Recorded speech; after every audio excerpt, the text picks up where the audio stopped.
அன்பு நண்பர்களே, அனைவருக்கும் அன்னை சமையல் உமாவின் அன்பான வணக்கங்கள். இன்னைக்கு அன்னை சமையலில் பார்க்க போகிற ரெசிபி கல்யாண வீட்டு ரவா கிச்சடி. இதை நம்ம நிறைய கல்யாண வீட்டில் சாப்பிட்ருப்போம்.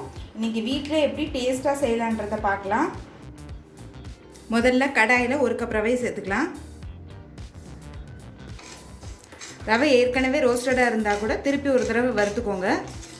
ஸ்லோலே வச்சு ரவையை நல்லா கலர் மாறாத மாதிரி வறுத்துக்கோங்க.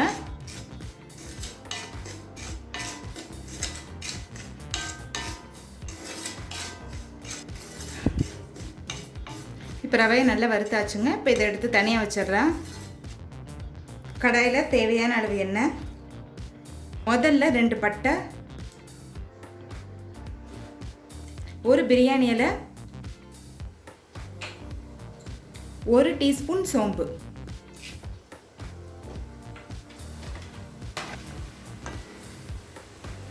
அடுத்தது கொஞ்சம் முந்திரி சேர்த்துக்கலாம்.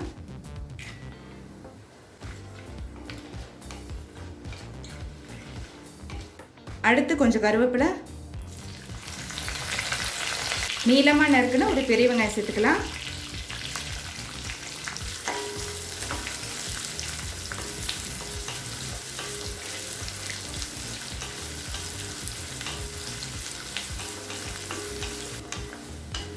ஒரு டீஸ்பூன் இஞ்சி பூண்டு விழுது,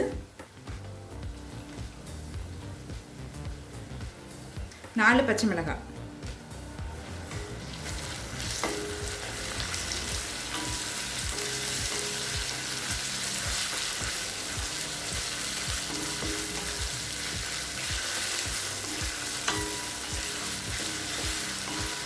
அடுத்தது ஒரு தக்காளி சேர்த்துக்கலாம்.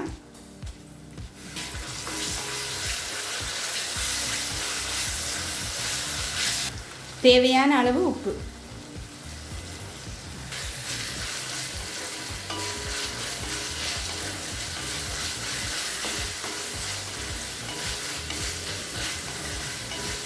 அடுத்து 1/4 cup carrot, 1/4 cup beans, 1/4 cup பட்டாணி. நான் பச்சை பட்டாணி எடுத்துருக்கேங்க. எல்லாத்தையும் சேர்த்து 1 நிமிஷம் வரைக்கும் நல்லா வதக்கிக்கலாம்.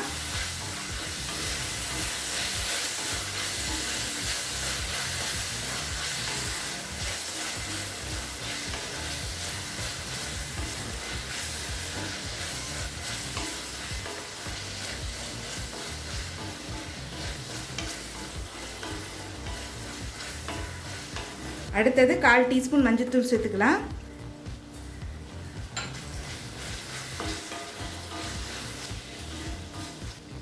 இப்போ 1/2 கப் தண்ணி சேர்த்துக்கலாங்க. இப்போ எல்லா காயும் நல்லா வேகிற வரைக்கும் வெயிட் பண்ணலாங்க. இப்போ எல்லா காயும் நல்லா வெந்துருச்சுங்க. இப்போ அடுத்து 2.5 கப் தண்ணி சேர்த்துக்கலாம்.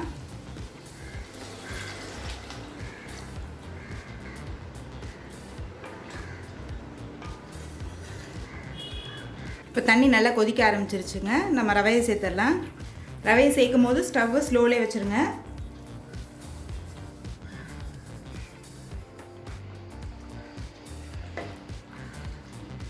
கட்டி இல்லாமல் நல்லா கிளறி விட்டுருங்க.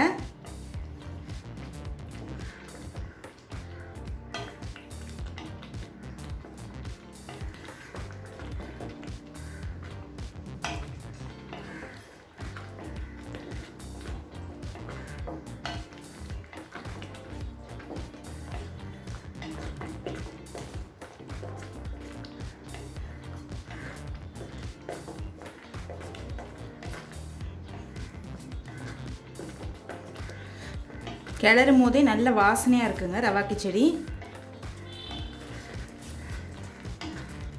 ஏற்கனவே நம்ம ரவையை வறுத்துருக்கிறதுனால சீக்கிரம் வெந்துடும். கொஞ்சமாக நெய் சேர்த்துக்கலாங்க. கொஞ்சம் கொத்தமல்லி,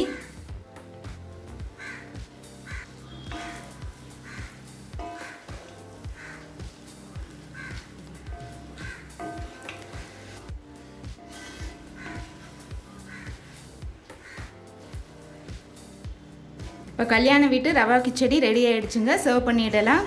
இப்போ சுவையான கல்யாண வீட்டு ரவா கிச்சடி ரெடி ஆகிடுச்சு. ரெசிபியை ட்ரை பண்ணி பாருங்கள், கண்டிப்பாக உங்களுக்கே பிடிக்கும். ரெசிபி பிடிச்சிருந்ததுன்னா வீடியோவை லைக் பண்ணுங்கள், கமெண்ட் பண்ணுங்கள், ஷேர் பண்ணுங்கள். இது வரைக்கும் அன்னை சமையல் சேனலை சப்ஸ்கிரைப் பண்ணலன்னா சப்ஸ்கிரைப் பண்ணுங்கள். தேங்க்யூ.